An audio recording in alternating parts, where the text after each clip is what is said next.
आपका यूनिक प्रज्ञान यूट्यूब परिवार में मैं प्रज्ञान सर हार्दिक स्वागत करता हूं, वंदन करता हूं, अभिनंदन करता हूं।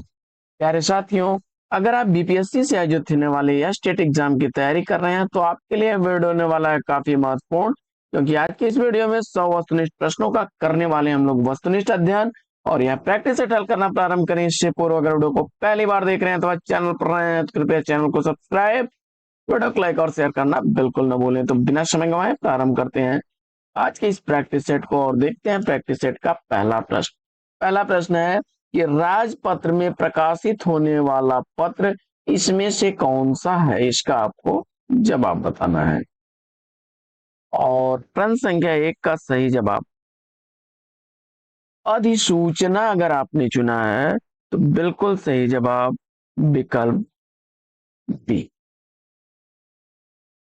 दूसरा प्रश्न है कि इस करुणाकलित हृदय में अब विकल रागिनी बजती, इन पंक्तियों में कौन सा अलंकार है, इसका आपको जवाब बताना है।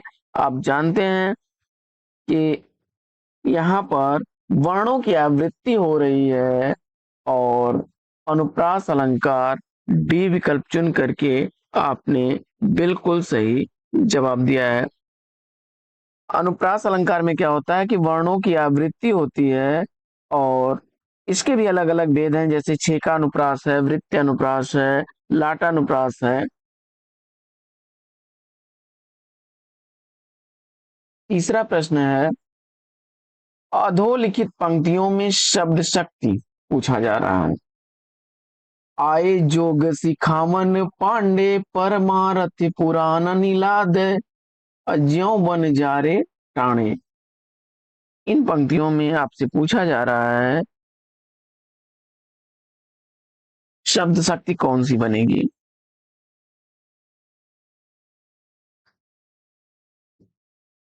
और दिए गए विकल्पों में आपने सेलेक्ट कर लिया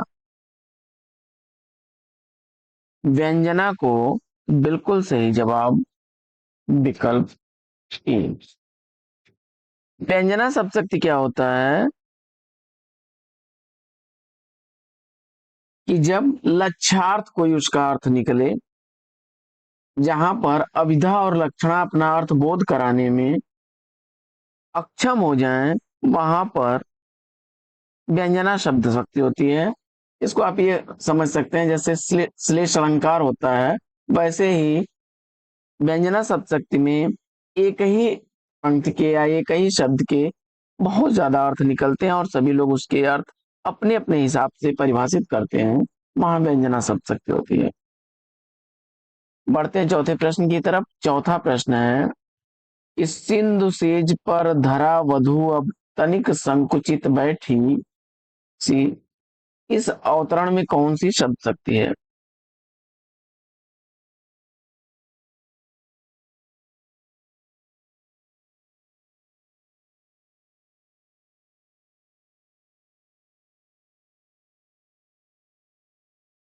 प्रश्न संख्या 4 का राइट आंसर चयनित करिए और इस प्रश्न का सही जवाब व्यंजना शब्द शक्ति बी विकल्प को चुन लिया आपने, तो राइट आंसर है। जब मुख्यार्थ और लक्ष्यार्थ से हट करके कोई अलग अर्थ निकलता है तो वहां पर व्यंजना शब्द शक्ति होगी। अगला प्रश्न, प्रश्न संख्या 5, शब्द शक्ति के कितने भेद हैं। पांचवा प्रश्न है कि शब्द शक्ति का भेद पूछा जा रहा है और आप जानते हैं कि अभिधा, लक्षणा और व्यंजना, अभिधा, लक्षणा और व्यंजना तीन शब्द शक्तियां होती हैं। विकल्प डी इस प्रश्न का बिल्कुल सही जवाब। बढ़ते हैं छठवें प्रश्न की तरफ और देखते हैं छठवां प्रश्न क्या है। शब्द शक्ति के संबंध में इनमें से कौन सा कथन सही नहीं है।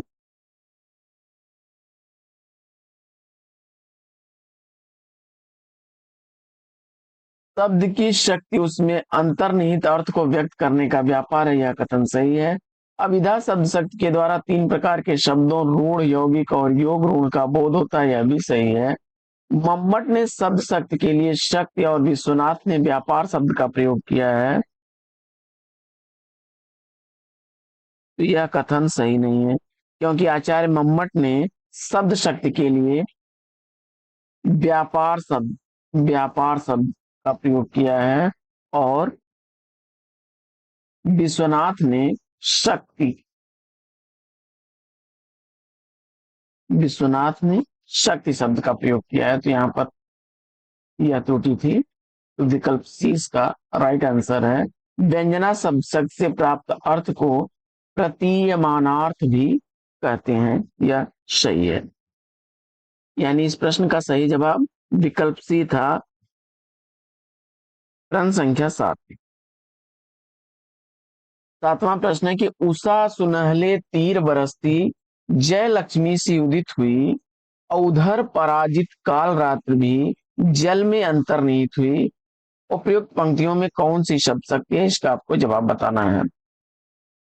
प्रश्न संख्या 7 का राइट आंसर क्या बनेगा?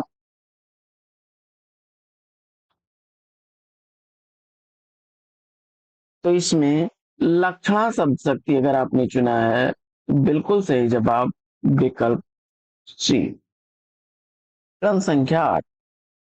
आठवां प्रश्न है कि सबको जानत तुम्हें सारे जगत जहान, इस वाक्य में कौन सा काव्य दोष है?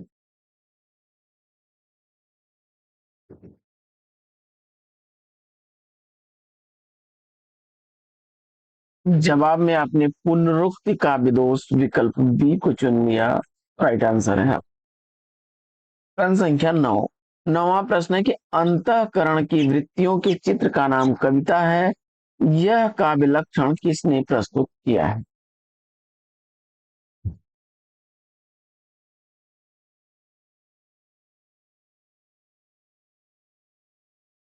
अंतःकरण की वृत्तियों के चित्र का नाम कविता है, यह काव्य लक्षण किसके द्वारा प्रस्तुत किया गया है? और इस प्रश्न का सही जवाब आपने चयनित कर लिया है। किसको? आचार्य महावीर प्रसाद द्विवेदी जी को। बिल्कुल सही जवाब विकल्प सी।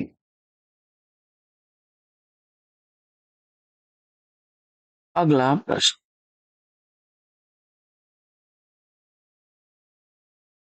चौपाई छंद का पूर्व रूप क्या है?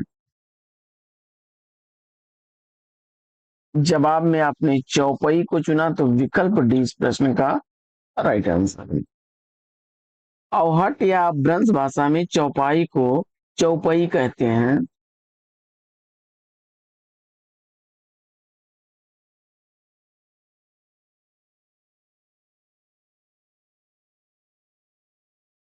प्रश्न संख्या 11।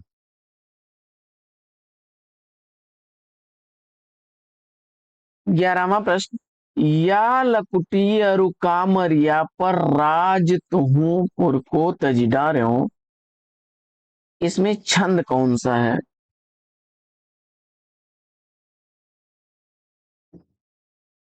जवाब में आपने सवैया छंद चुन लिया, बिल्कुल सही जवाब। यह वर्णित छंद होता है और जिसके प्रत्येक चरण में 22 से लेकर के 26 वर्ण होते हैं।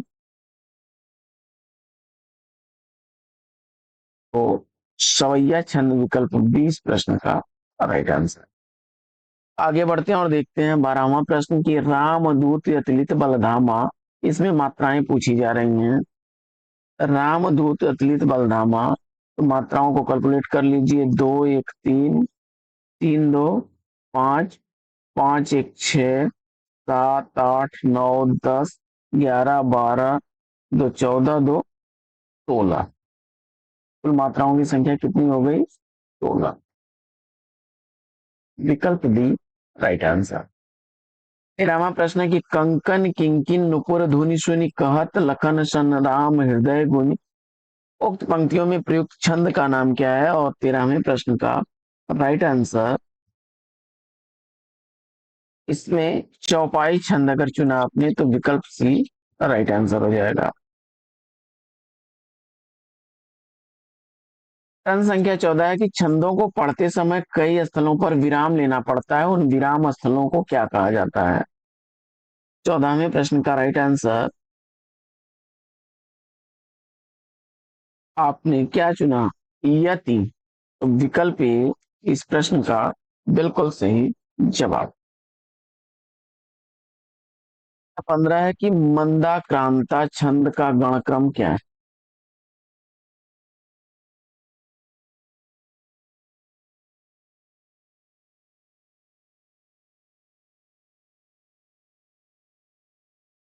दिए गए विकल्पों में आपने विकल्प डी को चुन लिया।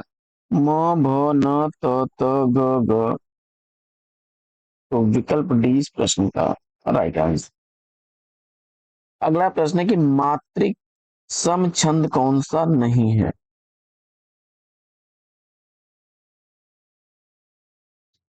उलाला को चुना आपने, तो विकल्प डी इस प्रश्न का राइट आंसर। अगला प्रश्न है कि बरवय छंद कैसा छंद है? अर्ध सममात्रिक छंद के रूप में आपने चुना, तो बी विकल्प इस प्रश्न का राइट आंसर हो जाएगा। बरवय अर्ध सममात्रिक छंद है। बरवय छंद के विषम चरणों में 12-12 मात्राएं होती हैं, 12-12 मात्राएं होती हैं। और सम चरणों में 7-7 मात्राएं होती हैं, सम चरणों में 7-7 मात्राएं होती हैं।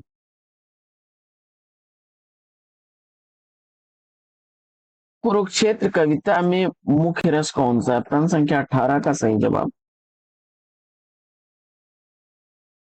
वीर रस अगर चुना आपने, तो विकल्प ए राइट आंसर। रोमांच किस तरह का अनुभव है? देखिए, 8 प्रकार के सात्विक अनुभव माने गए हैं, उसी में से एक आता है आपका रोमांच। सात्विक अनुभव है, विकल्प ए राइट आंसर है। स्तंभ, स्वेद, रोमांच, स्वरभंग, कम, वैवर्ण्य, अश्रु और प्रलय, ये सात्विक अनुभव है। अनुभव चार का 4 भेद माना गया है: कायिक अनुभव, वाचिक अनुभव, आहार्य और सात्विक।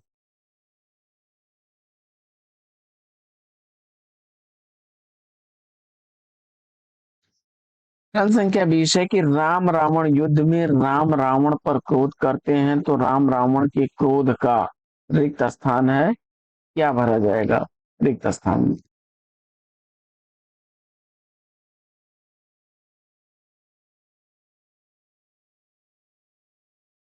विकल्प ए आलंबन विभाव राइट आंसर हो जाएगा। प्रश्न संख्या 21 है कि रस सामग्री किस विकल्प में दी गई है?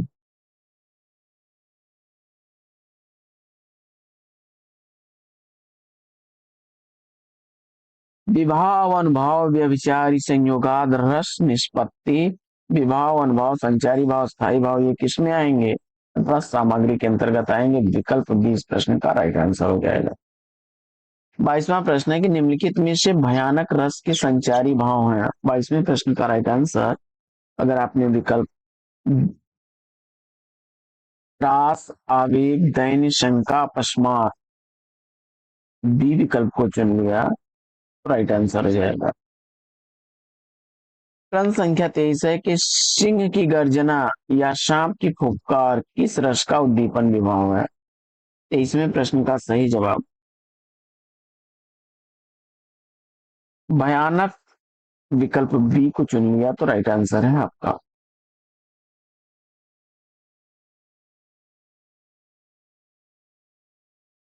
अगला प्रश्न,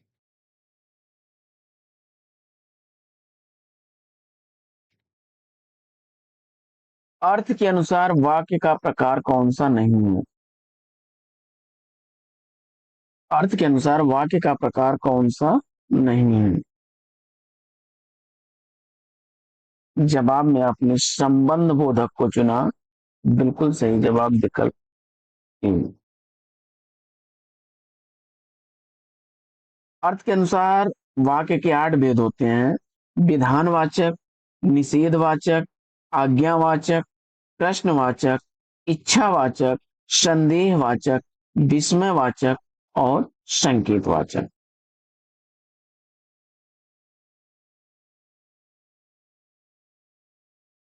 25वां प्रश्न है कि नीचे दिए गए वाक्य के सही वाक्य भेद को पहचानिए और यह निश्चित नहीं है कि वह कब आएगा। कैसा वाक्य? यह निश्चित नहीं है कि वह कब आएगा, इस वाक्य में कैसा वाक्य होगा? तो मिश्र वाक्य है, विकल्प सी इस प्रश्न का राइट आंसर है।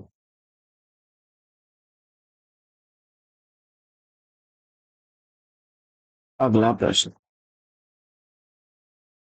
बढ़ते हैं प्रश्न संख्या 26 की तरफ। 26वां प्रश्न है, निम्न विकल्पों में से मिश्र वाक्य को पहचानिए। यहाँ पर बाहर अगर बारिश हो रही है तो छाता लेकर जाना, विकल्प ही मिश्र वाक्य का उदाहरण बन जाएगा। मिश्र वाक्य में क्या होता है कि दो साधारण उपवाक्यों से मिलकर के एक प्रधान वाक्य बनता है और जिसमें दूसरा उपवाक्य है आश्रित होता है।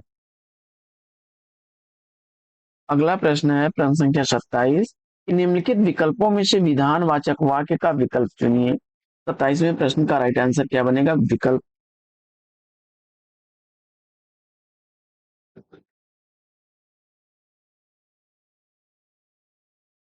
तो माता जी ने पूजा कर ली है, विकल्प बी को चुना आपने, तो राइट आंसर। अगला प्रश्न है कि निम्नलिखित में से वर्तनी की दृष्टि से शुद्ध शब्द चयनित करना है, और प्रश्न संख्या 28 का राइट आंसर कवित्री, विकल्प सी को चुन लिया, तो राइट आंसर है। निम्न में से कौन सा वाक्य शुद्ध है? प्रश्न संख्या 29 का सही जवाब चयनित करिए। 29वें प्रश्न का सही जवाब,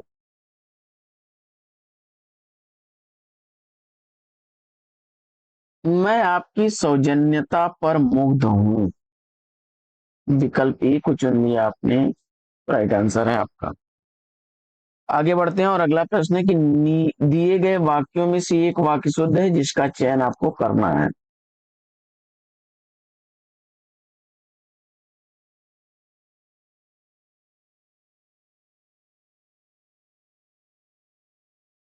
तो उसे मृत्यु दंड मिला, विकल्प ए राइट आंसर हो जाएगा। प्रश्न संख्या 31 में शुद्ध वाक्य कौन सा है?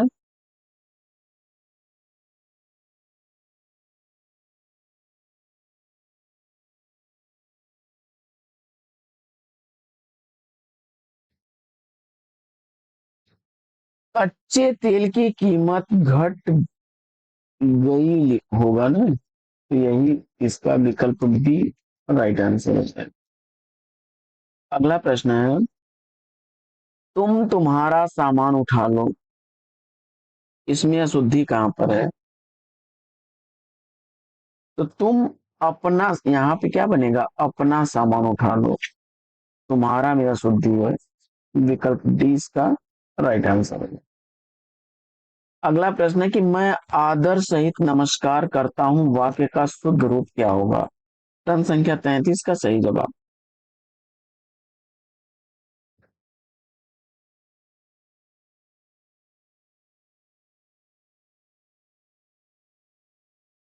मैं सादर नमस्कार करता हूं, सादर का मतलब हो गया आदर सहित, विकल्प डी राइट आंसर। अगला प्रश्न है कि वाह कैसा नयनाभिराम दृश्य है, वाक्य किस प्रकार का है? यहाँ पर विस्मयादिबोधक शब्द है, विकल्प डी, उसने खा लिया होगा कैसा वाक्य है? प्रश्न संख्या 35 का सही जवाब संदेहवाचक, विकल्प डी को चुना आपने, तो राइट आंसर।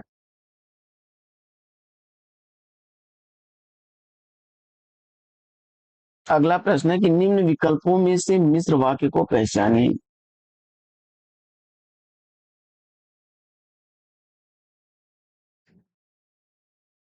यदि आप आज्ञा दें तो मैं जाऊं, विकल्प सी इसका राइट आंसर है। अगला प्रश्न है कि काठ की हाड़ी एक बार ही चढ़ती है, मुहावरे का अर्थ पूछा जा रहा है। भैया छल कपट से काम क्या है, एक बार बन जाता है बार बार नहीं बनता, विकल्प ये इस प्रश्न का राइट आंसर है। प्रश्न संख्या 38, कलई खुलना मुहावरे का सही अर्थ क्या होगा? कलई खुलना मुहावरे का सही अर्थ क्या होगा? प्रश्न संख्या 38 का राइट आंसर भेद प्रकट करना, विकल्प सी को चुना आपने, तो राइट आंसर है। प्रश्न संख्या 39 है कि तबेले की बला बंदर के सिर लोकोक्त का सही अर्थ क्या बनेगा? तबेले की बला बंदर के सिर लोकोक्त का अर्थ है कि अपराध कोई और करे और पकड़ा जाए कोई और, तो विकल्प सी इस प्रश्न का राइट आंसर है। अगला प्रश्न है कि केवल बाह्य प्रदर्शन के लिए लोकोक्ति प्रयुक्त होती है। प्रश्न संख्या 40 का सही जवाब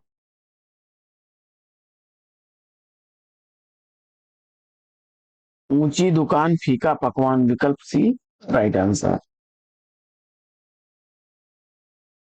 प्रश्न संख्या 41 है कि निम्नलिखित प्रश्न में चार विकल्पों में से उस विकल्प का चयन करें जो दिए गए लोकोक्ति का सही अर्थ हो। अकेला चना भाड़ नहीं फोड़ता। प्रश्न संख्या 40 का सही जवाब क्या बनेगा?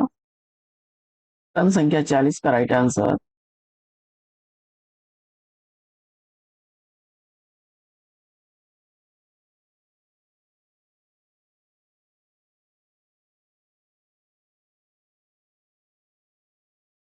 इस प्रश्न का सही जवाब आपने अकेला मनुष्य अपने दम पर किसी बड़े काम को अंजाम नहीं दे सकता, विकल्प ए राइट आंसर हो जाएगा। अगला प्रश्न है कि तुम्हारे मुंह में घी शक्कर का सही अर्थ क्या होगा? प्रश्न संख्या 42 का सही जवाब ईश्वर करे तुम्हारा समाचार सत्य हो, विकल्प ए राइट आंसर। अगला प्रश्न है कि निम्नलिखित प्रश्न में उस विकल्प का चयन करें जो दिए गए मुहावरे का सही अर्थ हो। उड़ती चिड़िया को पहचानना।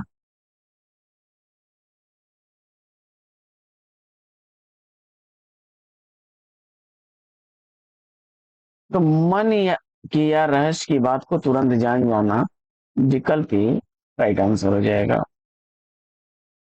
अगला प्रश्न, तन पर नहीं लगता पान खाए अलबत्ता, इस लोकोक्ति का सही अर्थ क्या बनेगा? प्रश्न संख्या 44 का सही जवाब झूठा दिखावा करना, विकल्प ए राइट आंसर हो जाएगा। अगला प्रश्न है कि परमानंद में समास पूछा जा रहा है।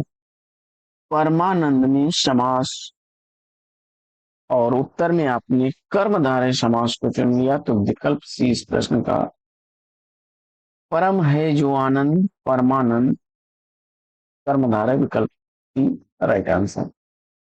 आगे बढ़ते हैं और देखते हैं अगला प्रश्न। अगला प्रश्न है मनमाना में समास पूछा जा रहा है, काफी रिपीटेड प्रश्न है।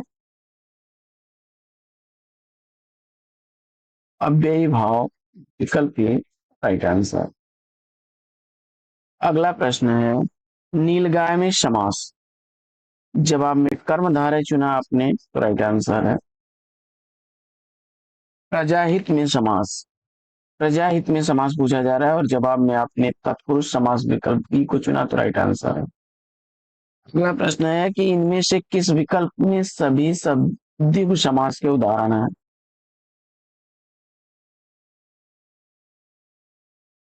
तो जवाब में सप्ताह और शताब्दी, विकल्प बी को चुना, तो राइट आंसर है। अगला प्रश्न है कि किस विकल्प में सभी सब तत्पुरुष समास से निर्मित हैं?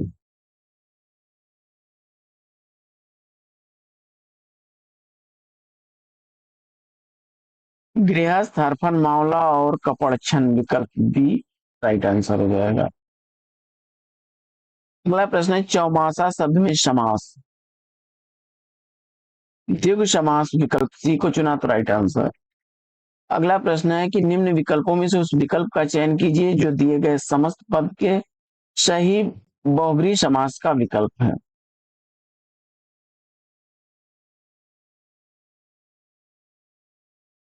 तो श्वेत हैं अंबर जिसके, अर्थात सरस्वती जी, विकल्प सी इस प्रश्न का राइट आंसर।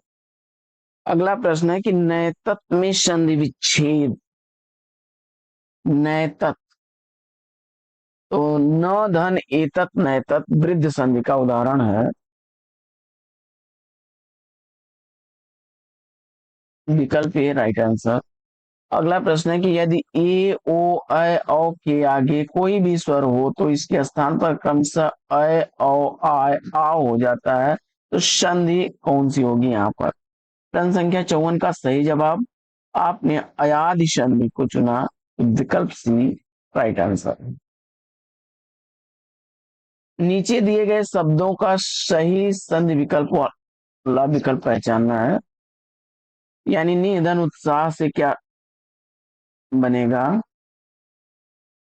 प्रश्न संख्या 55 में सही जवाब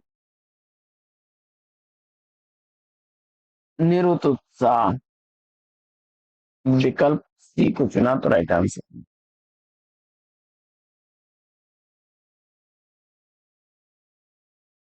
अगला प्रश्न है, नीचे दिए गए शब्दों का संधि वाला विकल्प पहचानिए। तो उत्धन चरित उच्चरित विकल्प इस प्रश्न का राइट आंसर हो जाएगा। अगला प्रश्न है कि नीचे दिए गए शब्दों का सही संधि वाला विकल्प पहचानिए। धर्म धन अर्थ क्या बनेगा? धर्मार्थ, विकल्प सी इस प्रश्न का राइट आंसर हो जाएगा। अगला प्रश्न है कि अन्वेषण का संधि विच्छेद पूछा जा रहा है और जवाब में आपने अनुधन ईषण अन्वेषण विकल्प बी को चुन लिया, तो राइट आंसर है। आगे बढ़ते हैं और देखते हैं अगला प्रश्न। अगला प्रश्न है कि निम्न में सम मात्रिक छंद का कौन सा उदाहरण है?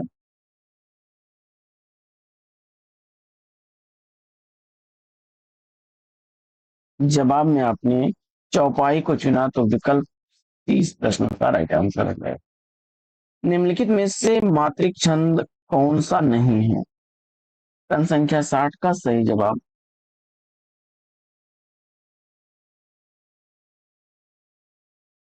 मंदा क्रांता, विकल्प ए को चुना आपने, तो राइट आंसर है।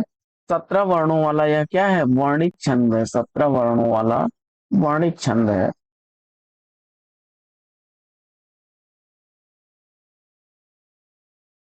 हर गीतिका में 28 मात्राएं होती हैं।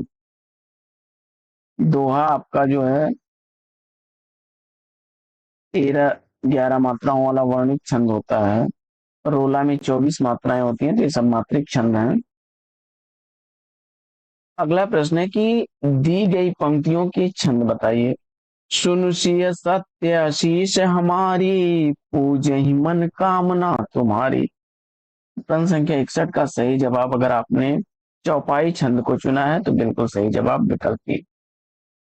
प्रश्न संख्या 62 है कि निम्नलिखित वाक्यों में से एक वाक्य अशुद्ध है। प्रश्न संख्या 62 का राइट आंसर चयनित करिए।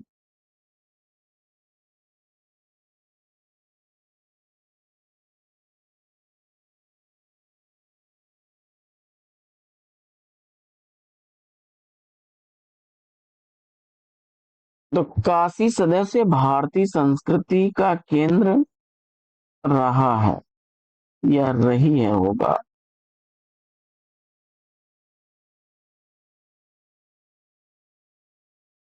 काशी स्त्रीलिंग शब्द है और उसके साथ रहा है आ रहा है, तो विकल्प ए राइट आंसर हो जाएगा।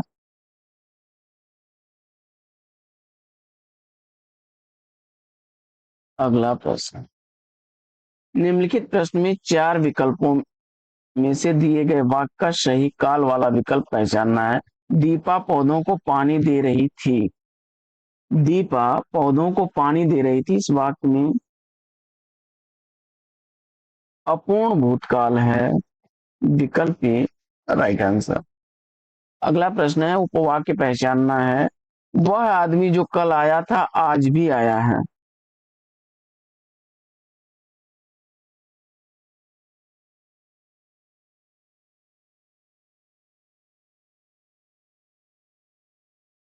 इसमें विशेषण उपवाक्य बनेगा, विकल्प बी राइट आंसर हो जाएगा।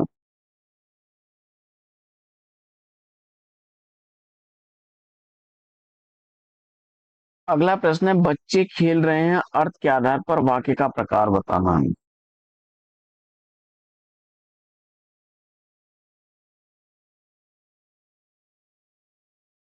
विधानवाचक वाक्य आपने चुना, तो विकल्प बी इस प्रश्न का राइट आंसर। अगला प्रश्न है कि निम्नलिखित वाक्य को संयुक्त वाक्य में परिवर्तित करें। पढ़ने के अतिरिक्त वह लिखता भी है। प्रश्न संख्या 66 का सही जवाब, पढ़ने के अतिरिक्त वह लिखता भी है। यह किस प्रकार का वाक्य है? और जवाब में आपने इसको आपको जो है संयुक्त वाक्य में परिवर्तित करना है।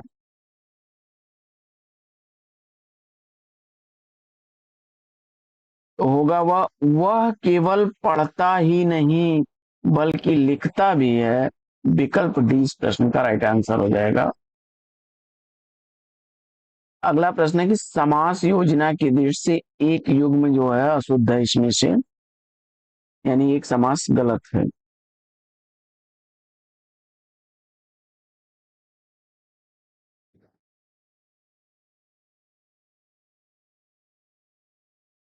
मरणांसन में तत्पुरुष समास बनेगा। विकल्प डी इस प्रश्न का राइट आंसर हो जाएगा।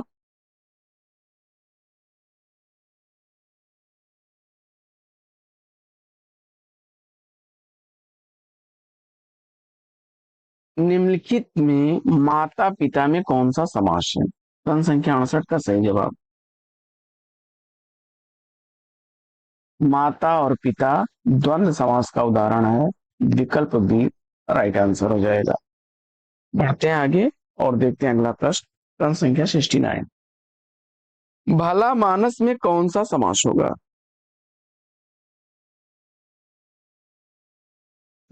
कर्मधारय समास। विकल्प ए राइट आंसर।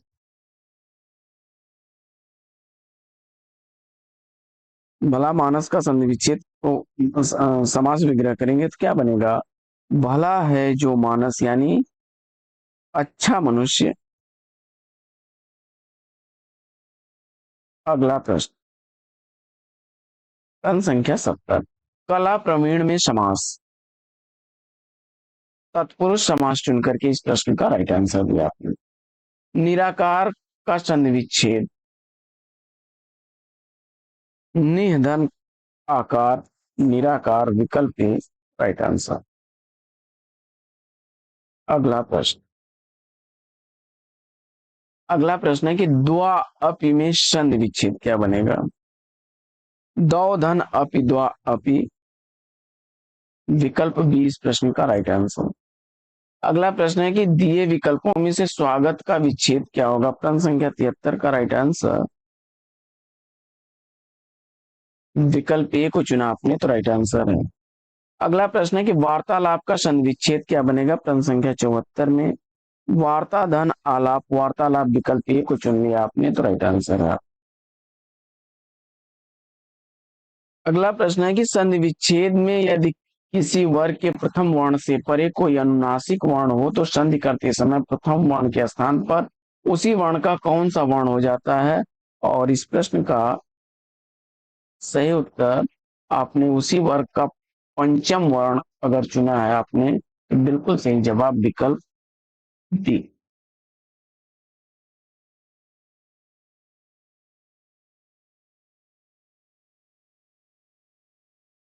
अगला प्रश्न है, जिसे अपनी जगह से अलग कर दिया गया हो के लिए एक शब्द क्या होगा?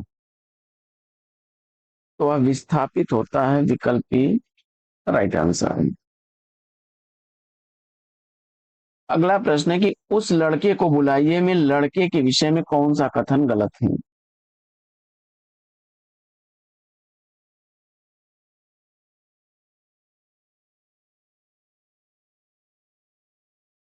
तो विकल्प ए इस प्रश्न का राइट आंसर हो जाएगा।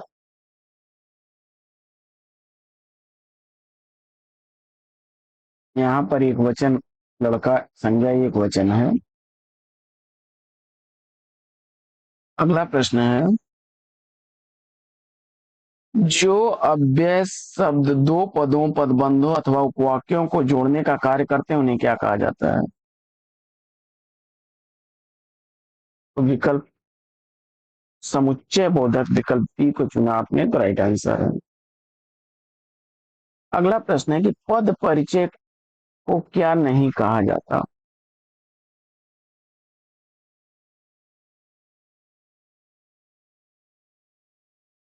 तो पद संगठन नहीं कहा जाता है, विकल्प ए राइट आंसर। जिस भाषा का अनुवाद किया जाता है उसे कौन सी भाषा कहा जाएगा? प्रश्न संख्या 80 का सही जवाब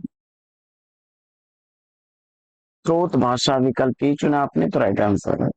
अगला प्रश्न है कि मानक लिपि में भाषा क्या आती है? मानक लिपि से भाषा में क्या आता है?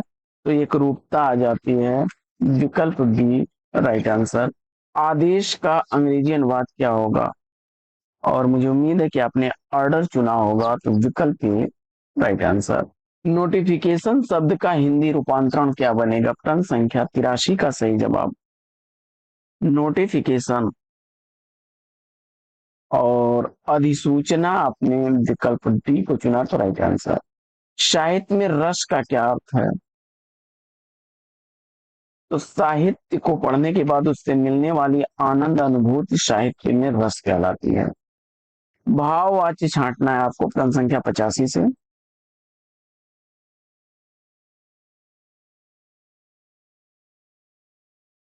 तो तोते से उड़ा नहीं गया, विकल्प डी इस प्रश्न का राइट आंसर है। आगे बढ़ते हैं और देखते हैं अगला प्रश्न। अगला प्रश्न है निम्नलिखित में से कर्मवाच्य वाला वाक्य चुनिए। तो बिल्ली के हाथों चूहा मारा गया, विकल्प सी राइट आंसर। राम आम खाता है, कौन सा वाच्य का रूप है? राम आम खाता है, इसमें कर्तवाच्य होगा, विकल्प सी राइट आंसर। अगला प्रश्न है कि जहां बिना कारण के ही कार्य की संभावना व्यक्त की गई हो वहां अलंकार कौन सा होता है? जवाब में आपने विभावना अलंकार को चुना। कई बार यह प्रश्न रिपीट हुआ है कि बिनु पग चलें सुने बिनु काना, कर बिनु कर्म करें विधि नाना, आनंद रहित सकल रस भोगी, बिनु वाणी वक्ता वर्ण जोगी। तो विकल्प ही राइट आंसर हो जाएगा। अगला प्रश्न है कि किसी युक्ति से समर्थित की गई बात में कौन सा अलंकार होता है? और जवाब में आपने काव्यलिंग को चुना आपने, तो राइट आंसर है विकल्प डी। अगला प्रश्न है कि अति कटु वचन कहति कैकेयी मानव लून नजरे पर दे। इन पंक्तियों में अलंकार पूछा जा रहा है, प्रश्न संख्या 90 का सही जवाब उत्प्रेक्षा अलंकार। जनु जानो मनुमानो आ गया, तुरंत डी विकल्प के साथ जाइए। अल्ले चला साथ तुझे कनक ज्यों भिक्षुक लेकर स्वर्ण झनक में अलंकार पूछा जा रहा है। फिर यहाँ पर भी वही बात आ जा रही है, जन जानो मन मानो त्यों ज्यों शब्द आ गया, उत्प्रेक्षा के साथ जाइए, विकल्प 20 प्रश्न का राइट आंसर। अगला प्रश्न है कि उपमेय में उपमान का निषेध रहित आरोप हो तो कौन सा अलंकार होता है? प्रश्न संख्या 92 का सही जवाब और रूपक को चुनकर के आपने राइट आंसर दिया है, विकल्प बी। अगला प्रश्न है कि ये तेरा शिशु जग है उदास, ये तेरा शिशु जग है उदास में अलंकार पूछा जा रहा है, और जवाब में रूपक चुना आपने, तो राइट आंसर है। अगला प्रश्न है कि वे तुम सम तुम उन सम स्वामी में अलंकार कौन सा है? प्रश्न संख्या 94 का सही जवाब उपमा को आपने चुन लिया, तो विकल्प ए राइट आंसर है। अगला प्रश्न है कि चंद्रमा सी अलौकिकता वाले घनश्याम तुम्हें मेरा प्रणाम, प्रस्तुत पंक्ति में प्रयुक्त अलंकार कौन सा है? प्रश्न संख्या 95 का सही जवाब उपमा को चुना आपने, तो विकल्प इस प्रश्न का राइट आंसर है। अगला प्रश्न है कि राम का मुख चंद्रमा के समान सुंदर है, यहाँ पर समता सूचक शब्द आ गया है, तो अलंकार आपका कौन सा बनेगा? तो आप जानते हैं जब समता सूचक शब्द रहेगा तो वहां पर उपमा अलंकार होगी, विकल्प डी राइट आंसर। रस्सी को सांप समझ लेना किसका उदाहरण बनेगा? तो भ्रम है, विकल्प डी राइट आंसर। अगला प्रश्न है कि साधारण धर्म इसमें से पूछा जा रहा है कि कोमल कलाइयां कमल कुसुम सी नयन मृग नयन से सुंदर, तो इसमें कोमल और सुंदर, कोमल और सुंदर ये शब्द जो है साधारण धर्म है।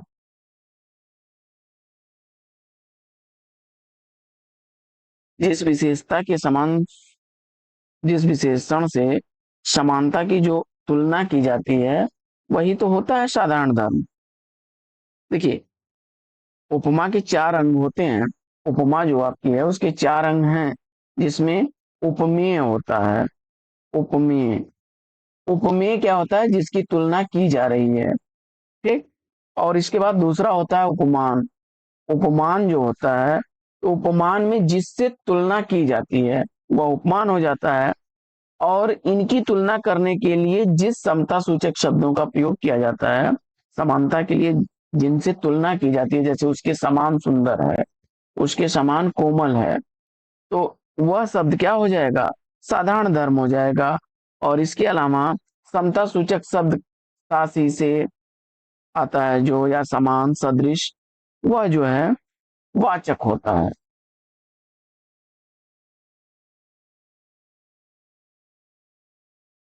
जैसे मुख चंद्र सा सुंदर है, तो मुख आपका क्या हो जाएगा? उपमेय हो जाएगा। और किससे तुलना की जा रही है? चंद्रमा से, तो चंद्रमा क्या हो गया? उपमान हो गया। और सुंदर शब्द इसमें जो है वह साधारण धर्म हो जाएगा।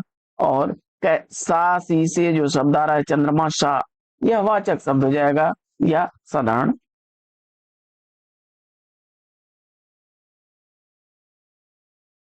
अगला प्रश्न, पीपर पात सरिस मंडोला में पीपर पात पूछा जा रहा है, क्या है?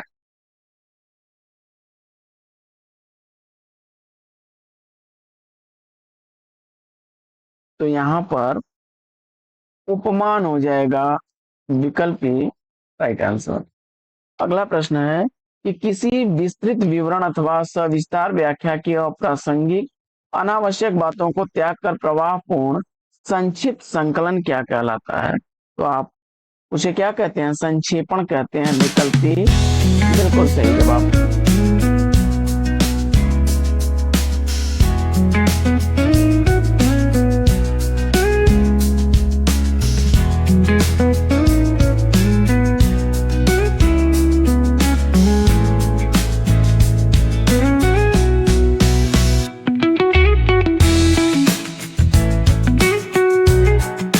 प्रयोजन मूल्य हिंदी से क्या अभिप्राय है?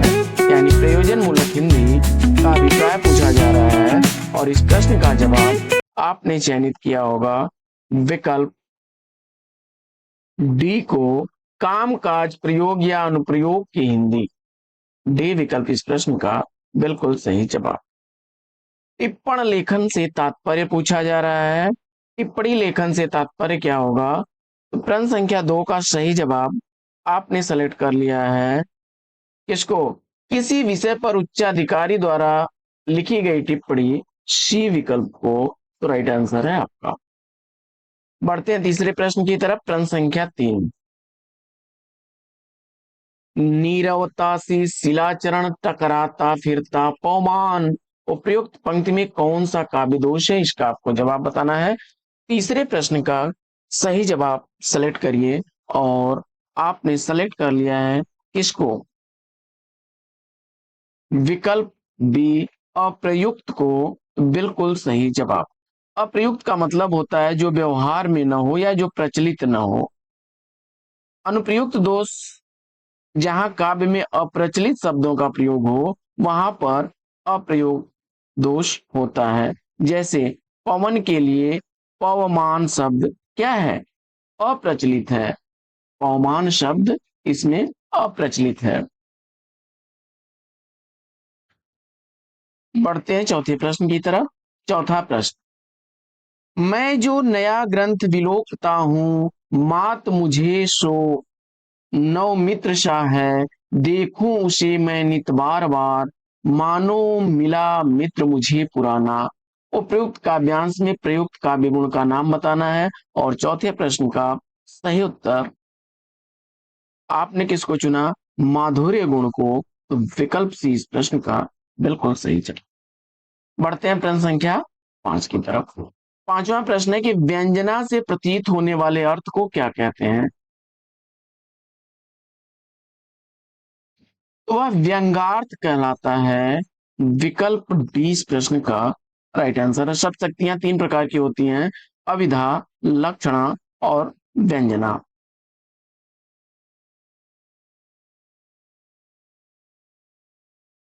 प्रश्न संख्या 6, छठवां प्रश्न है, कंकन किंकिन नुपुर धुनि सुनी, कहत लखन सन राम हृदय गुनी, मानहु मदन दुदुम्भी दीन्ही, अब मनसा विश्व विजय कह किन्ही। यह पंक्ति किस गुण का उदाहरण है, इसका आपको जवाब बताना है। छठवें प्रश्न का सही जवाब चयनित करिए। और इस प्रश्न का राइट आंसर आपने किसको चुन लिया, तो आपने सेलेक्ट किया किसको, विकल्प सी माधुर्य गुण को। तो राइट आंसर के साथ में बढ़ते हैं सातवें प्रश्न की तरफ। प्रश्न संख्या 7, सातवां प्रश्न है कि इनमें से कौन शब्द शक्ति का भेद नहीं है। इनमें से कौन शब्द शक्ति का भेद नहीं है, सातवें प्रश्न का सही जवाब। देखिए, व्यंजना, अभिधा और लक्षणा ये तीनों काव्य शक्तियां हैं, जबकि करुणा विकल्प बी को चुना आपने, तो राइट आंसर हो जाएगा आपका। आठवां प्रश्न, प्रश्न संख्या 8 है, शब्द की जिस शक्ति के कारण किसी शब्द का साधारण तथा प्रचलित या मुख्य अर्थ समझा जाता है, उसको क्या कहा जाता है। आठवें प्रश्न का सही जवाब चयनित करिए। शब्द की जिस शक्ति के कारण किसी शब्द का साधारण, प्रचलित या मुख्य अर्थ समझ लिया जाए, वहां कौन शब्द शक्ति होगी। और सही जवाब में आपने किसको सेलेक्ट किया, अभिधा शब्द शक्ति, विकल्प सी को सही जवाब के साथ है आप। नौवां प्रश्न, प्रश्न संख्या 9 है कि हिंदी के प्रथम अलंकार निरूपक आचार्य कौन है। हिंदी के प्रथम अलंकार निरूपक आचार्य कौन है। नौवें प्रश्न का सही जवाब आचार्य केशव दास को चुना आपने, तो विकल्प 20 प्रश्न का राइट आंसर हो जाएगा। प्रश्न संख्या 10,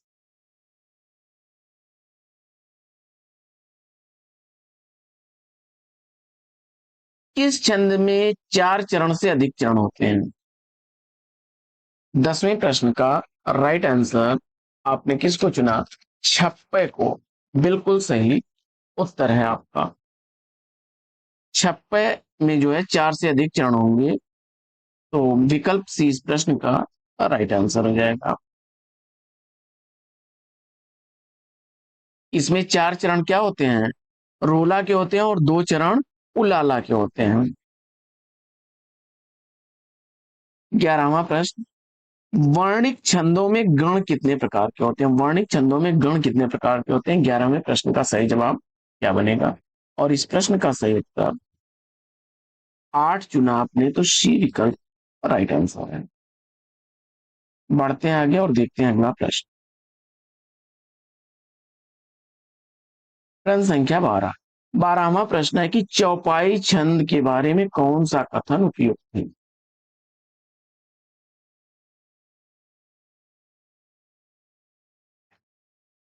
चौपाई छंद के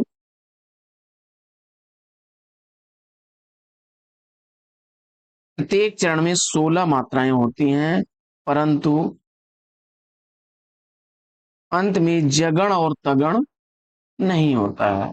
विकल्प सी इस प्रश्न का राइट आंसर हो गया।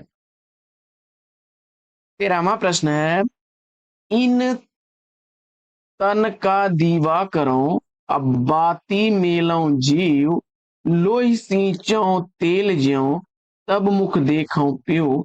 प्रस्तुत उदाहरण किस छंद का है।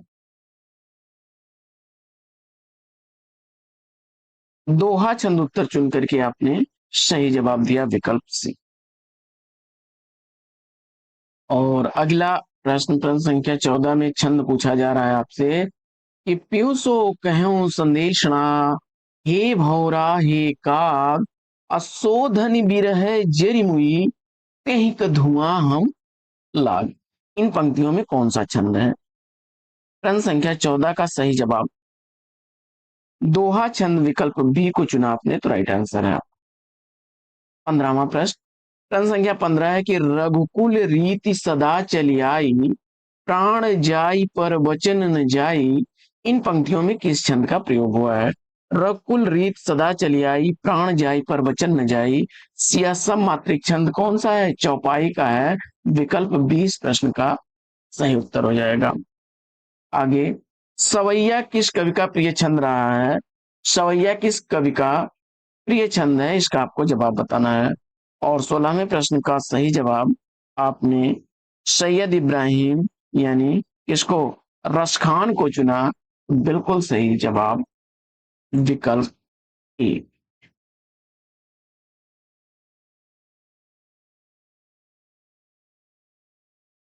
शुक्ल जी ने इनके संदर्भ में कहा है कि और कृष्ण भक्तों के समान इन्होंने गीत का विकास न लेकर कवित सवैयों में अपने सच्चे प्रेम की व्यंजना की है। सुजान रस खान, प्रेम वाटिका, दान लीला इनकी कुछ प्रमुख काव्य कृतियां हैं। 17वां प्रश्न है कि चंपक हरवा अंगन मिली अधिक सुहाय, अज्ञानी परेश यही अरे जब को मिलाय, पंक्ति में कौन सा छंद है? 17वें प्रश्न का सही जवाब बरवय छंद चुन करके आपने विकल्प सी राइट आंसर दिया है। बरवय एक जो है सब मात्रिक छंद है, 12 मात्राओं पर और 7 पर इनकी यति, 12 और 7 की यति मिला करके 19 मात्राएं होती हैं। विषम चरणों में 12 मात्राएं रहती हैं, 12 मात्राएं इसके विषम चरणों में होती हैं और सम चरणों में 7 मात्राएं होती हैं।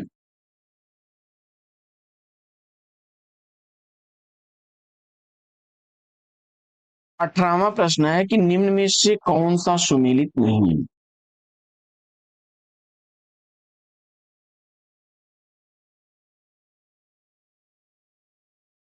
तो रौद्र रस का स्थायी भाव उत्साह नहीं होता है, रौद्र रस का स्थायी भाव क्या है?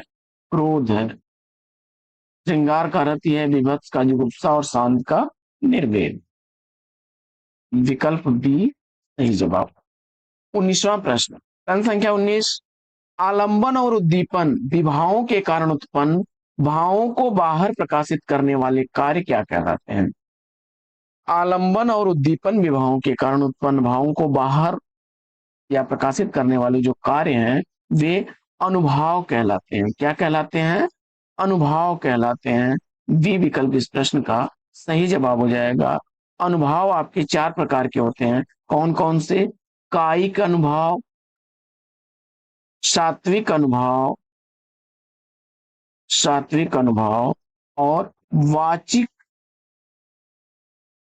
तथा आहार।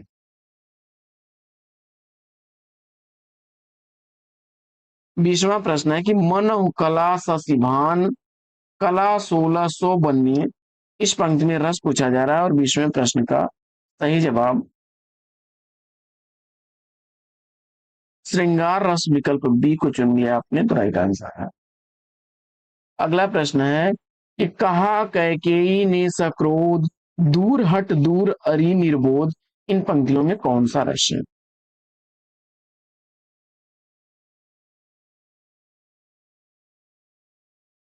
रौद्र रस का उदाहरण है विकल्प डी इस प्रश्न का राइट आंसर है। अगला काफी चर्चित प्रश्न कि हिंदी के किस आचार्य ने छल नामक संचारी भाव को प्रचारित किया? हिंदी के किस आचार्य ने छल को 34वां संचारी भाव बताया है? वैसे तो संचारी भावों की संख्या कितनी है? 33 है, लेकिन आचार्य देव ने छल नामक एक संचारी भाव को जोड़ करके 34 संचारी भाव बताए हैं। तो और आचार्य शुक्ल जी ने क्या है कि एक चकपकाहट नाम से, चकपकाहट, चकपकाहट नाम से जो है संचारी भाव बताया और संचारी भावों की संख्या 35 बता दी। छल नामक संचारी भाव किसके द्वारा दिया गया है? तो देव द्वारा दिया गया है। सी विकल्प राइट आंसर है। प्रश्न संख्या 23, किलकत कान घुटुरवन यावत मणिमय कनक नंद के यागन बिंब पकड़िबे धावत, इसमें कौन सा रस निहित है? तो इसमें प्रश्न का सही जवाब प्रश्न संख्या 23 का राइट आंसर आपने किसको चुन लिया? जवाब में विकल्प बी वात्सल्य रस को सेलेक्ट किया है, सही जवाब है। 24वां प्रश्न, प्रश्न संख्या 24 है कि निम्न विकल्पों में से अस्थायी भाव तथा उसके आधार पर कल्पित रसों के नाम दिए गए हैं, इसमें से गलत विकल्प को पहचानना है। देख लेते हैं।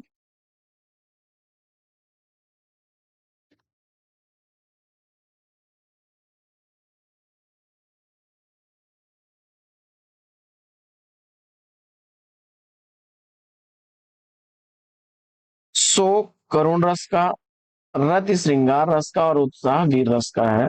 अमर्ख जो है यह भयानक का नहीं, भयानक का स्थायी भाव क्या होता है? भय होता है। तो डी विकल्प इस प्रश्न का सही जवाब। 25वां प्रश्न है कि निम्नलिखित वाक्य में उद्देश्य का सही विकल्प पहचानिए। 25वें प्रश्न का राइट आंसर चयनित करना है आपको। फटाफट उत्तर चयनित करिए। निम्नलिखित वाक्य में उद्देश्य का सही विकल्प आपको सेलेक्ट करना है। वह बालिका बहुत अच्छा काम करती है। इसमें उद्देश्य क्या है? जवाब में आपने वह बालिका विकल्प बी को चुन लिया, तो राइट आंसर के साथ हैं आप। क्योंकि बालिका के संबंध में कुछ कहा जा रहा है, जैसे बहुत अच्छा काम करती है, तो बहुत अच्छा काम करती है यह क्या हो गया? यह विधेय हो गया, विधेय हो गया। 26वां प्रश्न, प्रश्न संख्या 26 है कि निम्नलिखित वाक्य में उद्देश्य का विकल्प चुनिए। दीपा की दादी बहुत अच्छी कहानियां सुनाती हैं। 26वां प्रश्न, उद्देश्य क्या है? इसमें दीपा की जो दादी हैं वह क्या है? उद्देश्य है। और बहुत अच्छी कहानियां सुनाती हैं, यह क्या है? विधेय है। अगले प्रश्न में आपको संयुक्त वाक्य को पहचानना है। प्रश्न संख्या 27 है कि निम्न विकल्पों में से संयुक्त वाक्य को पहचानिए। 27वें प्रश्न का राइट आंसर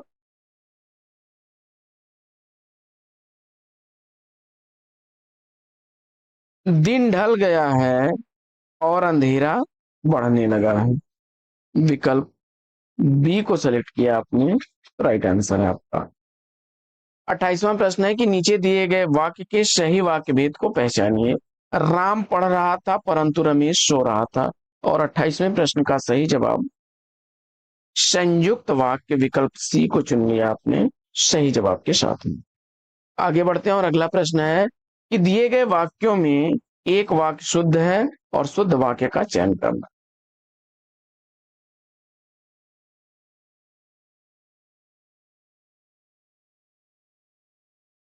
प्रश्न संख्या 29 में यहां गाय का शुद्ध दूध मिलता है। विकल्प बी को चुना, राइट आंसर। आगे अगला प्रश्न है कि निम्नलिखित वाक्य में उद्देश्य और विधेय आपको ढूंढना है। कल हमारे विद्यालय के बच्चों ने नाटक देखा।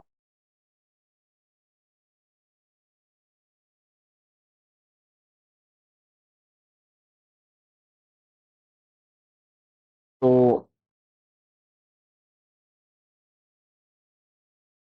इसमें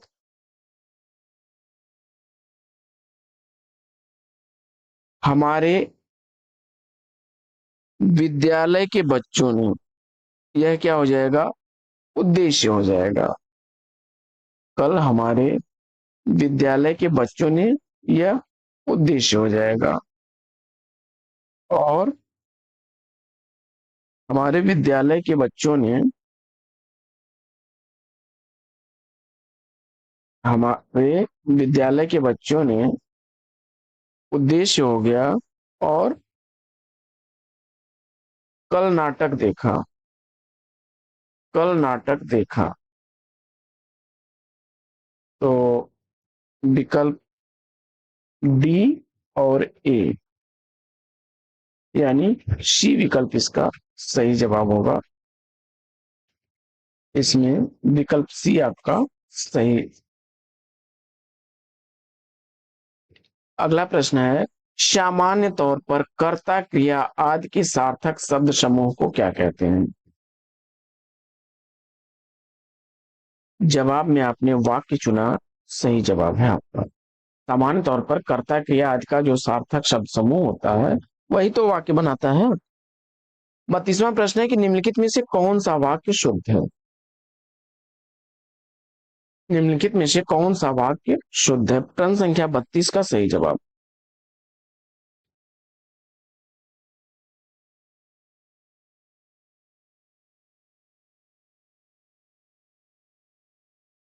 तो मैं अपना कार्य कर लेता हूं।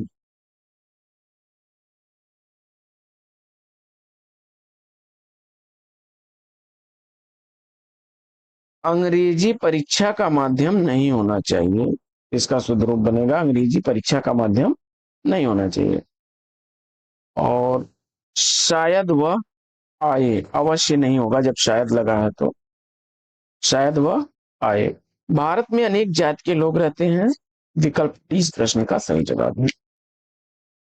33वां प्रश्न है कि इनमें से शुद्ध वाक्य कौन सा है। प्रश्न संख्या 33 का सही जवाब चयनित करिए। इनमें से शुद्ध वाक्य आपको बताना है और प्रश्न संख्या 33 का राइट आंसर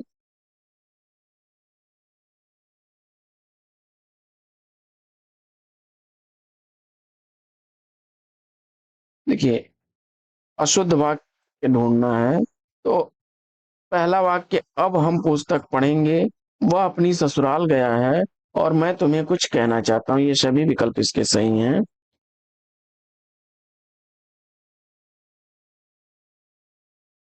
इसमें मुझे उनकी अपेक्षा अधिक अंक मिले, क्योंकि जब उनकी बात की जाए रही है तो यहाँ सबसे जोड़ना सही नहीं है। विकल्प 20 प्रश्न का राइट आंसर हो जाएगा। यह वाक्य अशुद्ध है। आगे बढ़ते हैं और देखते हैं अगला प्रश्न।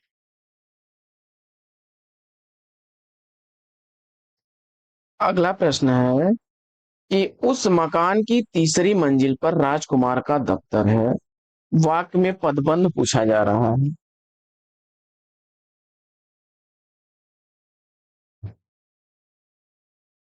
उस मकान की तीसरी मंजिल पर राजकुमार का दफ्तर है।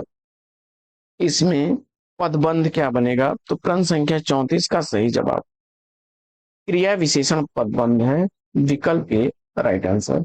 छात्र पास हो गए में उद्देश्य क्या है। तो छात्र पास हो गए में उद्देश्य आपका क्या है, छात्र हो गया। और पास हो गए यह विधेय है।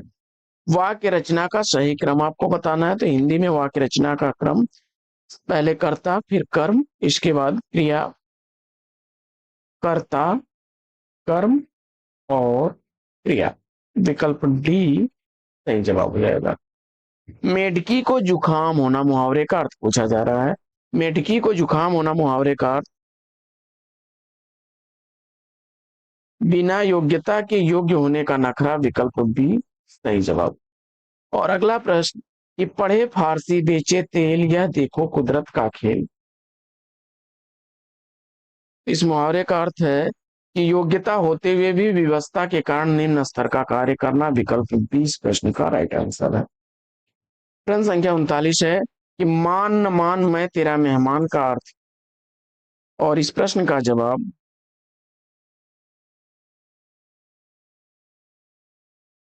जबरदस्ती गले पड़ना। विकल्प सी को चुन लिया आपने तो राइट आंसर है आपका।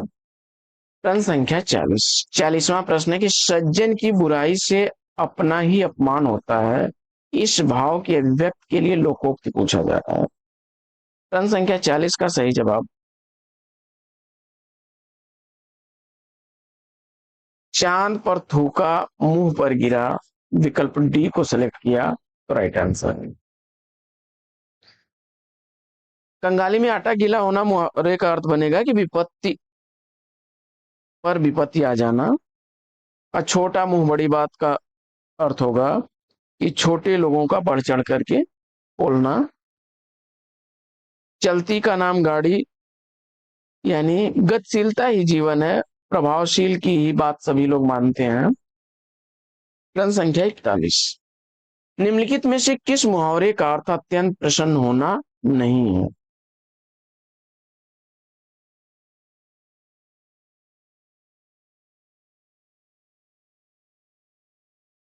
तो पेट फूलना मुहावरे का मतलब होता है कि कोई बात कहने के लिए बहुत ज्यादा उत्सुक हो जाना, बाकी बाग बाग होना, फूल कर कुप्पा होना और फूले न समाना, ये मुहावरे अत्यधिक प्रसन्न होने के लिए हैं। अगला प्रश्न, अतड़ियों में बल पड़ना मुहावरे का अर्थ पूछा जा रहा है।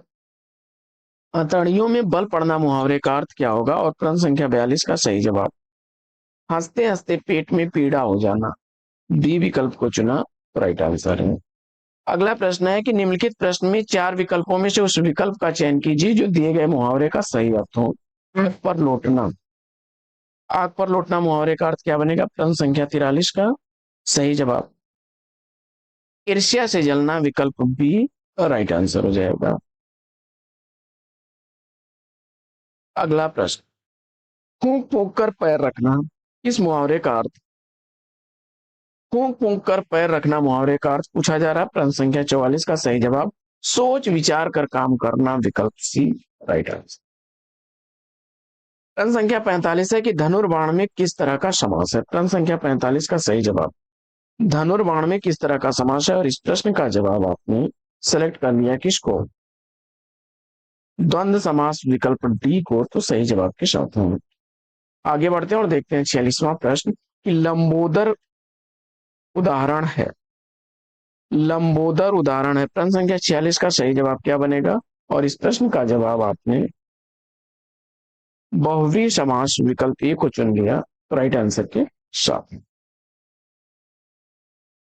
लंबा है उधर जिसका, अर्थात गणेश।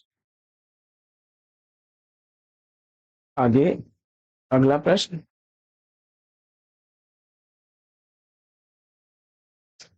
अगला प्रश्न है कि निम्नलिखित में से कर्मधारय समास का उदाहरण बताना है आपको। कर्मधारय समास का उदाहरण इसमें से कौन सा है? और दिए गए विकल्पों में भुजदंड को आपने सेलेक्ट किया तो विकल्प डी राइट आंसर। हाथों हाथ अव्ययी भाव समास का उदाहरण है, प्रत्यक्ष भी अव्ययी समास का उदाहरण है, और आराम कुर्सी यानी आराम के लिए कुर्सी तत्पुरुष का उदाहरण है तो डी विकल्प राइट आंसर। मदमाता में समास पूछा जा रहा है, मदमाता शब्द में कौन सा समास है? और प्रश्न संख्या 48 का सही उत्तर आपने तत्पुरुष समास, विकल्प डी को चुन लिया तो राइट आंसर है आपका। प्रश्न संख्या 49, समास में आए पदों को छोड़कर जब किसी अन्य पदार्थ की प्रधानता हो तो कौन सा समास होता है? समास में आए पदों को छोड़कर जब किसी अन्य पदार्थ की प्रधानता हो तो वहां पर समास पूछा जा रहा है और इस प्रश्न का जवाब आपने बहुव्रीहि समास, विकल्प डी को चुन लिया तो राइट आंसर है आपका। आगे ऋण मुक्त शब्द में कौन सा समास है? प्रश्न संख्या 50 का सही जवाब, ऋण मुक्त शब्द में समास पूछा जा रहा है और इस प्रश्न का जवाब आपने अपादान तत्पुरुष, ऋण से मुक्त से अलग होने के संदर्भ में विकल्प डी को चुना, बिल्कुल सही उत्तर। अगला प्रश्न है कि निम्न विकल्पों में से उस विकल्प का चयन कीजिए जो दिए गए समस्त पद के सही द्विगु समास का विकल्प है। तिरंगा, तिरंगा शब्द जो है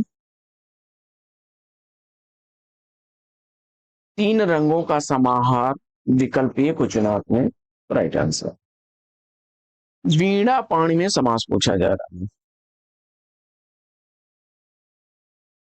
वीणा पाणी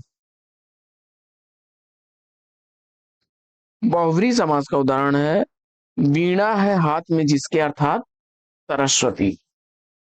कल्पांत शब्द में संधि पूछा जा रहा है, कल्पांत, कल्पांत शब्द में संधि के रूप में आपने दीर्घ संधि चुना तो राइट आंसर है विकल्प सी।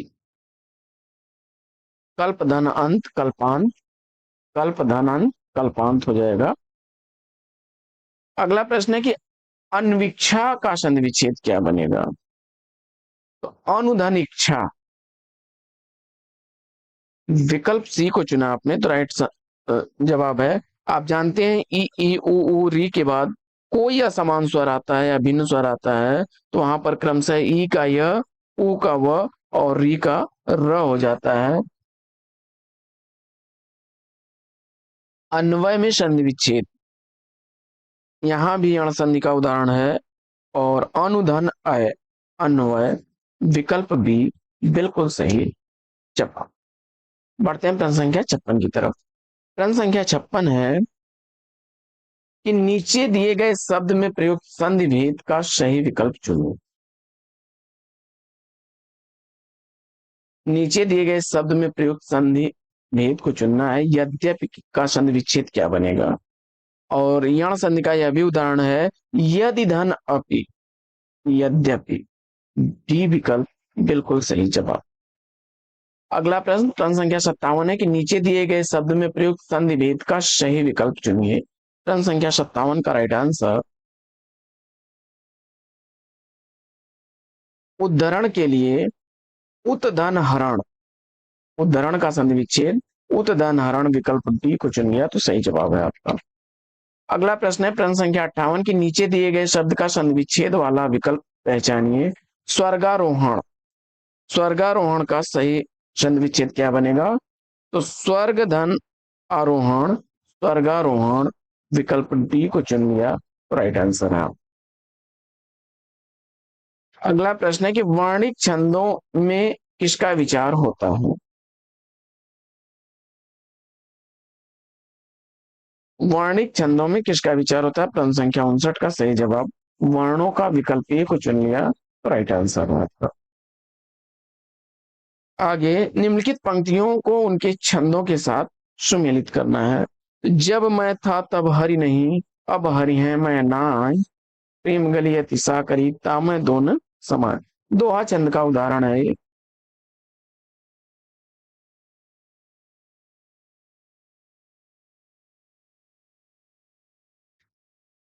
राम को रूप निहारत जानकी, कंगन के नग की परछाई। इसमें पूछा जा रहा है, यह सवैया छंद का उदाहरण है। अगला प्रश्न है,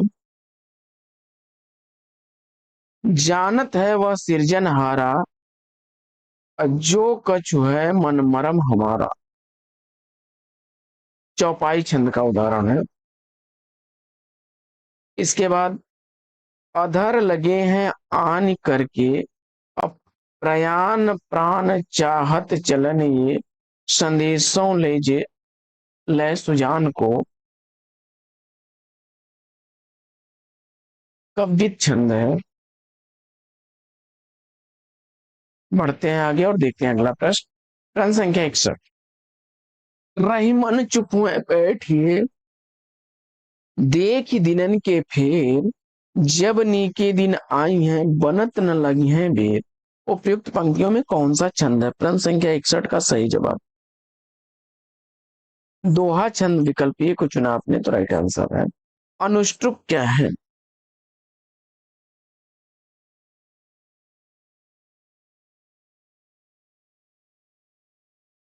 यह जो है एक छंद है, विकल्प ए इस प्रश्न का राइट आंसर है।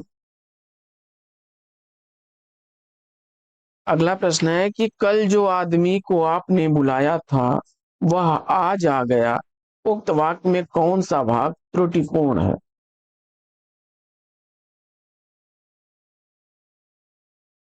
तो कल आपने जिस आदमी को, यहां पर होगा जिस आदमी को आपने बुलाया था,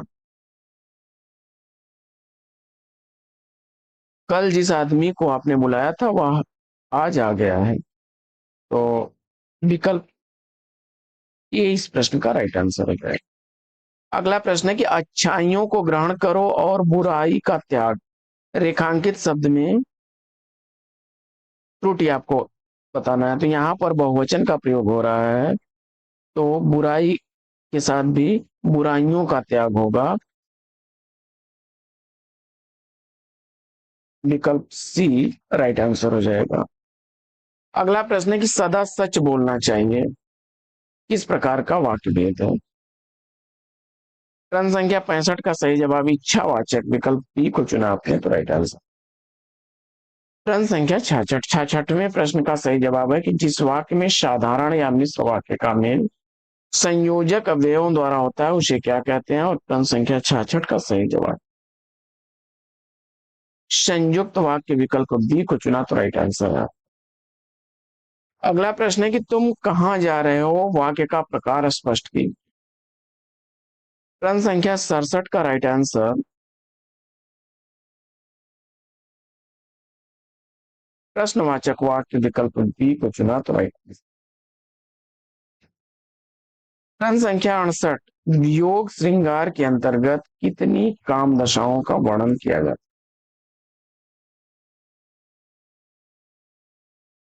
वियोग श्रृंगार के अंतर्गत 10 काम दशाओं का वर्णन होता है। विकल्प सी इस प्रश्न का राइट आंसर हो जाएगा। अभिलाषा, अभिलाषा, चिंतन, अभिलाषा, चिंतन, स्मृति, स्मृति, गुण कथन, गुण कथन, उद्वेग, उद्वेग, प्रलाप, प्रलाप, उन्माद, उन्माद, ज्वर, ज्वर, जड़ता, जड़ता और मरण। ये 10 दशाएं योग श्रृंगार में आती हैं। अगला प्रश्न, गुरुदेव में समास पूछा जा रहा है। कर्मधारय समास विकल्प सी को चुना तो देव के समान गुरु कर्मधारय हो गया। चरण कमल, कमल के समान चरण, परमानंद, परम है जो आनंद, ये सब कर्मधारय के उदाहरण है। अगला प्रश्न है कि मुंबई में गगनचुंबी इमारतें बहुत हैं, रेखांकित शब्द में कौन सा समास समाहित है? प्रश्न संख्या 70 का सही जवाब, प्रश्न संख्या 70 का राइट आंसर आपने विकल्प ए तत्पुरुष समास को चुन लिया है तो राइट आंसर के साथ हैं आप। अगला प्रश्न, प्रश्न संख्या 71 है कि जिस समास का पहला पद अव्यय हो तथा प्रथम पद प्रधान हो उस एक कौन सा समास कहते हैं? और जवाब में आपने अव्ययी भाव समास विकल्प बी को चुना तो सही जवाब है। अगला प्रश्न है कि दिग्गज का संधि विच्छेद क्या बनेगा? दिग्गज का संधि विच्छेद पूछा जा रहा है। और दिक धन गज विकल्प बी को चुना आपने तो राइट आंसर है आपका। व्यंजन संधि का उदाहरण है दिक धन गज। देखिए क च ट त प के बाद किसी भी वर्ग का तृतीय या चतुर्थ वर्ण आए या य र ल व या कोई स्वर आ जाए तो वहां पर क च ट त प के स्थान पर अपने ही वर्ग का तीसरा वर्ण बन जाता है तो बी विकल्प बिल्कुल सही जवाब। आगे बढ़ते हैं और देखते हैं अगला प्रश्न। अगला प्रश्न है कि पितृ अनुमति का सही संधि पद क्या बनेगा? पितृ अनुमति का सही संधि पद बताना है। प्रश्न संख्या 73 का सही जवाब पितृनुमति विकल्प सी को चुन लिया तो राइट आंसर है। अगला प्रश्न है कि इन शब्दों में गुण संधि किसमें है? प्रश्न संख्या 74 का सही जवाब महाधन इंद्र, महेंद्र विकल्प बी को चुना आपने। यशाधंदा, यशोदा तो बी विकल्प इस प्रश्न का राइट आंसर हो जाएगा। विसर्ग संधि का उदाहरण है यशोदा में। और जगत धननाथ, जगन्नाथ व्यंजन संधि का उदाहरण है। तथा धनयो, तथयो वृद्धि संधि का उदाहरण है। आगे बढ़ते हैं और देखते हैं गुण संधि के कथनों पर विचार कर लेते हैं हम।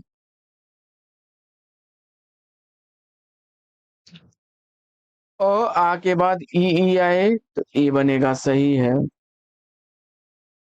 अ आ के बाद ए आए तो अ आएगा, ये सही नहीं है।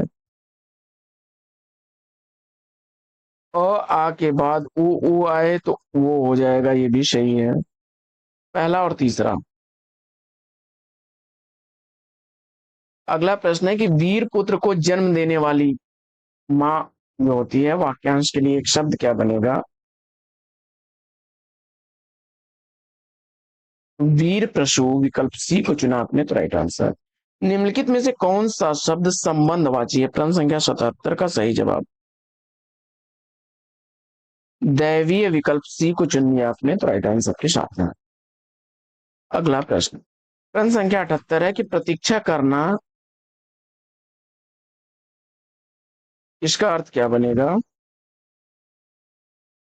राह देखना, विकल्प बी राइट आंसर। किंग कर्तव्य मूल, किंग कर्तव्य मूल शब्द का सही अर्थ क्या होगा? तो जिसे यह न सोच पड़े कि अब उसे क्या करना चाहिए, विकल्प बी राइट आंसर है।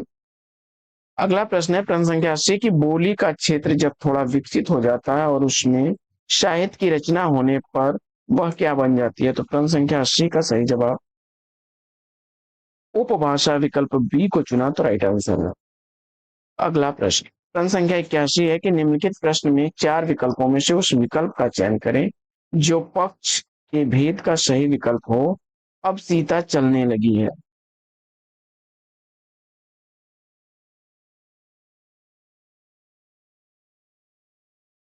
इसमें जो है आरंभ द्योतक पक्ष है, विकल्प बी तो राइट आंसर हो जाएगा। इस पक्ष में क्रिया के आरंभ होने की स्थिति का बोध होता है। सातत्य बोधक पक्ष जो होता है, सातत्य बोधक में जो सातत्य बोधक है उसमें क्रिया की निरंतरता दिखाई देती है, जैसे वह खाना खा रहा है, सीता चल रही है। और प्रगति द्योतक में क्या होता है कि इसमें भी निरंतर क्रिया चलती रहती है, जैसे अनीता प्रतिदिन बढ़ती जा रही है। और पूर्णता द्योतक जो होता है वह कार्य की समाप्ति को दिखाता है। पक्ष, इस पक्ष में क्या है, क्रिया की पूर्णता या समाप्ति हो जाती है, जैसे वह खाना खा चुका है। अगला प्रश्न है कि आलोचकों के अनुरूप हमें अपनी रचना में परिवर्तन करना होगा। इस वाक्य में किसी एक शब्द का संदर्भ और भाव की दृष्टि से उपयुक्त प्रयोग नहीं हुआ है, उस शब्द का चयन करिए।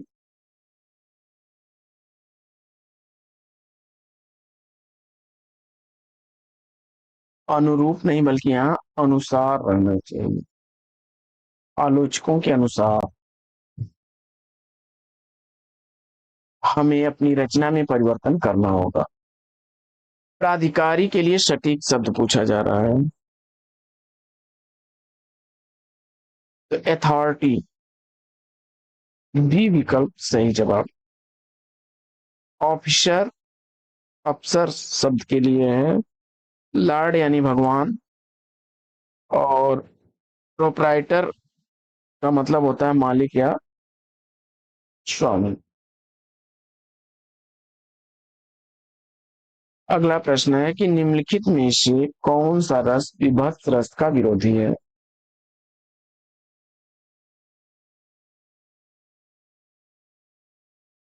श्रृंगार को चुना आपने, तो सी विकल्प राइट आंसर। अगला प्रश्न है कि वाच के कितने प्रकार होते हैं? प्रश्न संख्या 85 का सही जवाब विकल्प ए तीन प्रकार चुना, तो राइट आंसर है। आगे, निम्न में भाववाची का उदाहरण पूछा जा रहा है। प्रश्न संख्या 86,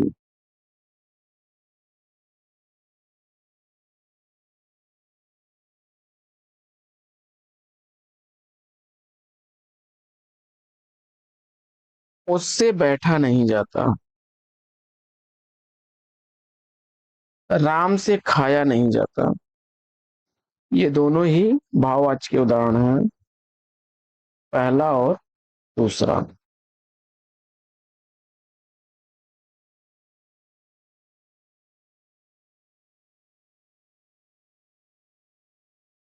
तो विकल्प 20 प्रश्न का राइट आंसर है। अगला प्रश्न है कि आम खाया जाता है में कौन सा वाच्य है? कर्मवाच्य। अगला प्रश्न है कारण के बिना कार्य होने के वर्णन में कौन सा अलंकार होता है? हर बार रिपीटेड प्रश्न है। विभावना अगर चुना आपने, बी विकल्प राइट आंसर। अगला प्रश्न है कि निम्न में से किसमें विरोधाभास अलंकार का विरोध होता है? विरोधाभास अलंकार का बोध होने वाली पंक्ति आपको चयनित करनी है। जब विरोध न होने पर भी विरोध का आभास हो, वहां विरोधाभास होता है। तो प्रियतम को समक्ष पा कामिनी, न जा सकी न ठहर सकी। प्रियतम को समक्ष पा कामिनी, न जा सकी न ठहर सकी। तो डी विकल्प इस प्रश्न का राइट आंसर हो जाएगा। आगे अगला प्रश्न है कि वह सर इधर गांडीव गुण से भिन्न जैसे ही हुआ, धड़ से जयद्रथ का उधर सिर छिन्न वैसे ही हुआ। इन पंक्तियों में कौन सी अतिशयोक्ति है? अक्रम क्रमातिशयोक्ति है। अक्रमातिशयोक्ति विकल्प सी राइट आंसर। अगला प्रश्न,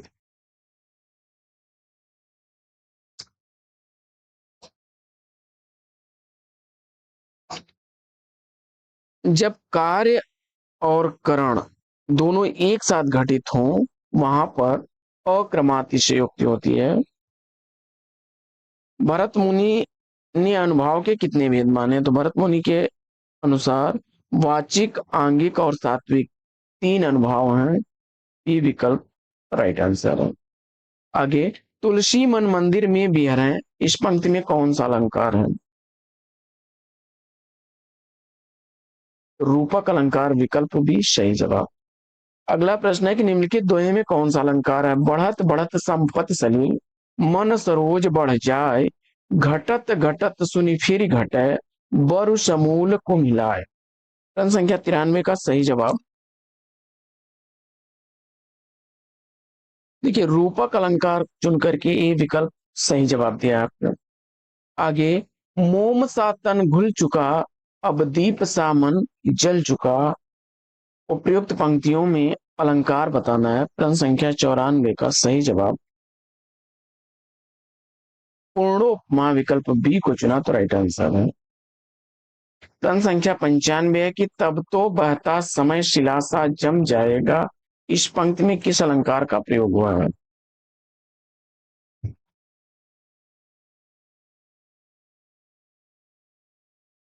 उपमा अलंकार विकल्प सी को चुना तो राइट आंसर। अगला प्रश्न है कि खिली हुई हवा आई फिरकी सी आई चल गई, पंक्ति में अलंकार समता सूचक शब्द है। आपने उपमा को मारा तो विकल्प ए राइट आंसर। आगे, अनुप्रास अलंकार में क्या होता है?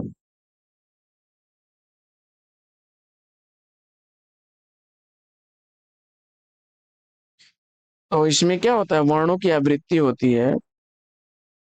विकल्प ए राइट आंसर। आगे, निम्नलिखित अलंकारों में अर्थालंकार कौन सा है?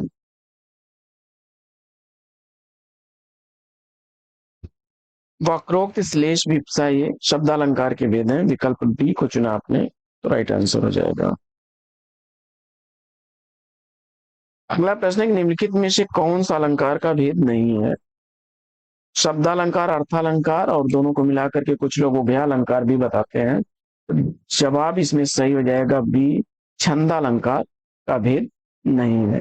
और संक्षेपण के विपरीत निम्न में से कौन होता है? तो जैसे संक्षेपण होता है बड़ी चीज को छोटा करना, वैसे ही छोटी चीज को बड़े रूप में लिखा जाता है, जिसको पल्लवन कहते हैं। विकल्प राइट आंसर हो जाएगा। तो साथियों, आज का यह प्रैक्टिस सेट लेगा यहीं पर विराम। वीडियो कैसा लगा कमेंट्स करके जरूर बताइए। फिर मिलते हैं आपसे अगले वीडियो में एक नए टॉपिक नए अंदाज में। तब तक के लिए लेंगे आपसे विदा। आपका जीवन मंगलमय हो। बेस्ट विशेष, बेस्ट ऑफ लक। जय हिंद साथियों।